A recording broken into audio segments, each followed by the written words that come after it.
क्षमा कर दीजिए मालिक, भगवान के लिए मुझे काम पर से मत निकालिए। आप मुझे निकाल देंगे तो मेरे बीवी बच्चे भूखे मर जाएंगे। भगवान के लिए ऐसा मत कीजिए मालिक। तेरे बीवी बच्चे भूखे मरते हैं तो मरे, उससे मुझे क्या। ये ढाबा मेरा है और मैं इस ढाबे का मालिक हूँ, समझा। ये सब करने से पहले तुझे एक बार सोचना चाहिए था। अब चल निकल जाए यहाँ से और फिर मुझे कभी दोबारा अपनी शक्ल मत दिखाना, समझा ना। आखिर रघु ढाबे के मालिक से किस बात के लिए क्षमा की भीख मांग रहा था। आखिर रघु ने ऐसा क्या किया जिसकी वजह से ढाबे का मालिक गिरधारी उसे काम पर से निकाल देता है। इन सारे सवालों के जवाब जानने के लिए हमें कहानी को शुरू से देखना होगा। देखो ना, सोनू कब से मछली बिरयानी खाने की जिद किए जा रहा है, अब आप ही समझाओ। हाँ बाबा, आपके हाथों की मछली बिरयानी खाए हुए बहुत दिन हो गए। ठीक है, शाम को आते समय मालिक से थोड़ी सी मछली बिरयानी मांग कर लेते आऊंगा। अच्छा, अब मुझे देर हो रही है, टाइम से नहीं पहुंचूंगा तो मालिक मुझे काम से निकाल देंगे। रघु ढाबे पर थोड़ा लेट पहुंचता है। तभी ढाबे का मालिक गिरधारी उससे बोलता है, तुझे पता नहीं है क्या, 10 बजे से ही ग्राहकों के आने का समय हो जाता है और तू काम पर इतनी लेट आ रहा है। वो मालिक, आज थोड़ा आने में लेट हो गया, आगे से आपको शिकायत का कोई मौका नहीं मिलेगा।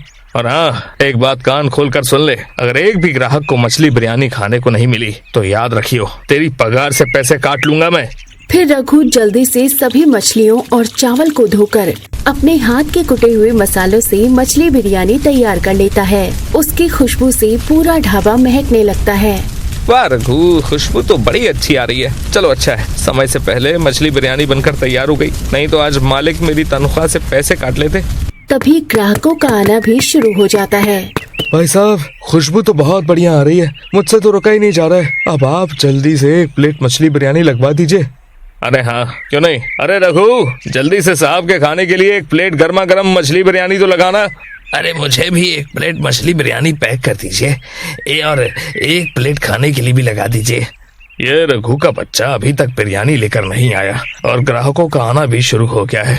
इतने में रघु मछली बिरयानी की प्लेट लेकर आता है और सभी ग्राहकों की टेबल पर रख देता है। साहब, और ये रही आपकी एक प्लेट मछली बिरयानी खाने के लिए और एक प्लेट पैक मछली बिरयानी। सभी ग्राहक रघु के हाथ की मछली बिरयानी खाते हुए तारीफ कर रहे थे। रघु, सच में तेरी हाथों की मछली बिरयानी खाने का स्वाद ही अलग होता है रे। ये बात तो है, जो स्वाद रघु के हाथों की मछली बिरयानी में है वो कहीं और नहीं मिलेगा।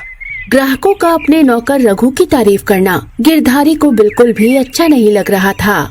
जिसे देखो इस 2 कौड़ी के नौकर की तारीफ करे जा रहा है, जैसे ढाबे का मालिक मैं नहीं, ये 2 कौड़ी का नौकर रघु है। शाम तक सारी मछली बिरयानी खत्म हो जाती है, सिर्फ 2 प्लेट ही बची थी। रघु बची हुई बिरयानी अपने बेटी सोनू के लिए घर ले जाने के लिए मालिक से कहता है, मालिक, थोड़ी सी मछली बिरयानी बच गई है, आप कहें तो मैं घर बच्चों के लिए ले जाऊं?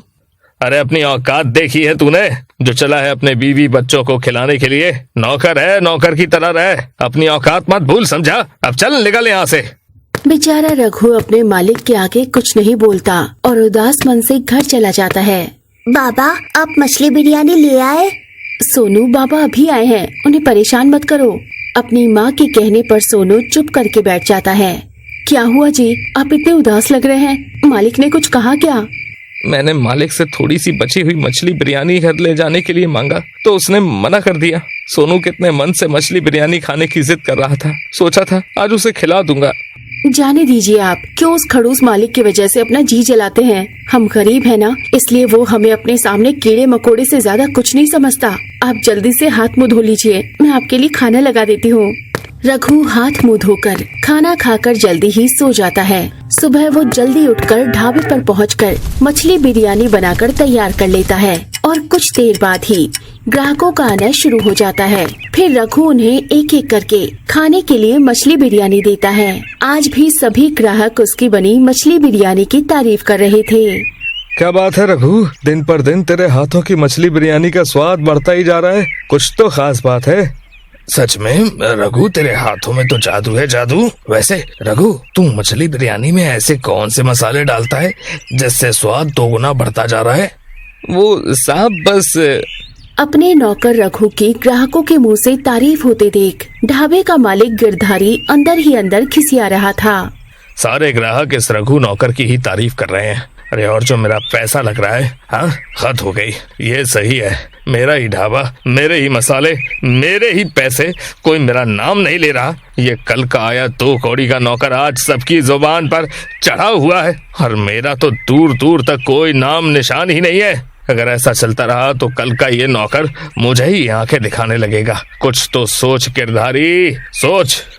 इससे पहले कि रघु कुछ बोल पाता, ढाबे के मालिक गिरधारी के चेहरे पर एक बनावटी मुस्कान आ जाती है।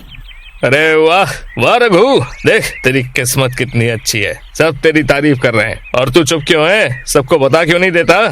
रघु कुछ नहीं बोलता। अरे ये क्या बोलेगा, मैं बताता हूँ आपको। ये मेरे सिखाए बिना कुछ भी नहीं कर पाता। वो अगर मैंने इसे अपने पिताजी की बिरयानी रेसिपी ना सिखाई होती और मैंने इसे अपने हाथों के मसालों का नाप तोल ना बताया होता तो आज ये आप सबको इतनी बढ़िया मछली बिरयानी बनाकर नहीं खिला पाता। बात तो भाई साहब आपकी सही है, असली श्रेय तो आपको ही जाता है। सच में आपने बहुत ही बढ़िया और लाजवाब रघु को मछली बिरयानी बनानी सिखाई है। एक बार जो आपके ढाबे से मछली बिरयानी खा जाए तो वो फिर लौटकर दोबारा जरूर खाने आएगा। हाँ क्यों, मैंने सही कहा ना? दोपहर के समय ढाबे का मालिक किसी काम से घर गया हुआ था। तभी एक बहुत ही बूढ़ा बुजुर्ग व्यक्ति ढाबे पर आता है जो काफी दिनों से भूखा लग रहा था। कई दिनों से भूखा हूँ, भगवान तुम्हारा भला करेगा, कुछ खाने को दे दो। उस बूढ़े बुजुर्ग व्यक्ति की हालत देख रघु को काफी दया आती है। बेचारा लगता है कई दिनों से भूखा है। रघु बुजुर्ग को एक टेबल पर बैठाकर उसे खाने के लिए मछली बिरयानी देता है। बाबा आप यहाँ आराम से बैठकर मछली बिरयानी खाइए। तभी वहाँ ढाबे का मालिक गिरधारी आ जाता है और वो रघु को बूढ़े आदमी को मछली बिरयानी देता देख लेता है। तेरी हिम्मत कैसे हुई? तू मेरे पीठ पीछे ढाबे का मालिक बना बैठा है, हाँ? और इन भिखारियों को मुफ्त में बिरयानी खिलाई जा रहा है। तू हर रोज मेरे पीठ पीछे यही करता होगा। इतना बड़ा धोखा आज तू मुझसे नहीं बचेगा। नहीं नहीं मालिक, मेरा विश्वास कीजिए, मैंने आपके पीठ पीछे कभी भी किसी को भी बिरयानी नहीं खिलाई। वो तो ये बेचारा बूढ़ा बहुत भूखा था। तेरी हिम्मत कैसे हुई? अब तुझे 1 पैसा नहीं मिलेगा और आज के बाद मुझे अपनी शक्ल मत दिखाइयो। चल अब निकाले यहाँ से। गिरधारी रघु को ढाबे से धक्के मारकर निकाल देता है और उसे पैसे भी नहीं देता। इसी तरह कई दिन गुजर जाते हैं और रघु के घर की हालत बहुत खराब हो चुकी थी। सुनो जी, ऐसे आप कब तक बैठे रहोगे? आप खुद का कोई छोटा सा ढाबा क्यों नहीं खोल लेते? हम कुछ कर्जा साहूकार से ले लेंगे और जब कमाई होने लगेगी तो उसका कर्जा चुका देंगे। रघु को माया की बात सही लगती है और उसी दिन साहूकार के पास जाकर वो कुछ पैसे उधार लेता है और उससे एक ठेला खरीदकर अपना मछली बिरयानी का धंधा शुरू करता है। और पहले ही दिन उसके हाथों की बनी मछली बिरयानी लोगों को काफी पसंद आती है। उधर गिरधारी के ढाबे पर भाई साहब, जो स्वाद आपकी मछली बिरयानी का पहले आता था ना, अब वो स्वाद नहीं आ रहा। क्या बात है? और आपका नौकर रघु आजकल दिखाई नहीं दे रहा। अरे ऐसा कुछ नहीं है, स्वाद तो पहले जैसा ही है, बस आपका ये वहम होगा। तभी दूसरा ग्राहक बोलता है, अरे नहीं भाई साहब, हम इतने सालों से आपकी मछली बिरयानी खा रहे हैं, उसका स्वाद तो हमारे दिल में उतर चुका है। आपकी बिरयानी में अब वो बात नहीं रही। हमें नहीं खानी आपकी ये बेस्वाद मछली बिरयानी। हमने सुना है आपके नौकर ने भी अपना मछली बिरयानी का धंधा शुरू कर लिया है और लोग कह रहे हैं उसके हाथों में वही जादू और वही स्वाद है जो आपके यहाँ की मछली बिरयानी में था। इस पर ढाबे का मालिक कुछ नहीं बोल पाता। धीरे धीरे गिरधारी के ढाबे से सभी ग्राहक रघु के ठेले पर जाकर मछली बिरयानी खाने लगे। वाह रघु, जो स्वाद तेरे हाथों में है वो स्वाद अब गिरधारी के ढाबे में नहीं रहा। अब तो मैं हर रोज तुम्हारे पास ही मछली बिरयानी खाने आया करूँगा। इसी तरह रघु की कमाई दिन प्रतिदिन बढ़ती चली गई और जो भी ग्राहक गिरधारी के ढाबे पर मछली बिरयानी खाने आते थे वो अब रघु के ठेले पर आकर मछली बिरयानी खाने लगे, जिससे गिरधारी का ढाबा ठप पड़ जाता है और वही रघु एक बहुत बड़ा होटल खोल लेता है। गिरधारी की हालत अब भिखारी जैसी हो चुकी थी। उसके पास अब ना तो कोई काम ही था और ना ही पैसे बचे थे। एक दिन वो भूखा प्यासा रघु के होटल के बाहर भटक रहा था और बेहोश हो गया। ये तो मालिक हैं, हे भगवान, इनकी ये हालत। अरे जल्दी से कोई इन्हें अंदर लेकर चलो। फिर रघु अपने नौकरों की मदद से गिरधारी को अंदर ले जाता है और कुछ देर बाद गिरधारी को होश आता है। फिर रघु उसे अपने हाथों से मछली बिरयानी खाने के लिए देता है। रघु, मैंने तेरे साथ इतना कुछ किया और तू मुझे खाने के लिए मछली बिरयानी खिला रहा है। रघु, मुझे माफ कर दो, मुझे मेरे किए की सजा मिल गई है। मालिक, इंसानियत भी कुछ होती है। आज अगर आप मुझे ना निकालते तो शायद मैं कभी इतने बड़े होटल का मालिक ना बन पाता। गिरधारी को अपनी गलती का एहसास हो चुका था। उसकी हालत देख रघु उसे अपने साथ होटल में काम पर रख लेता है।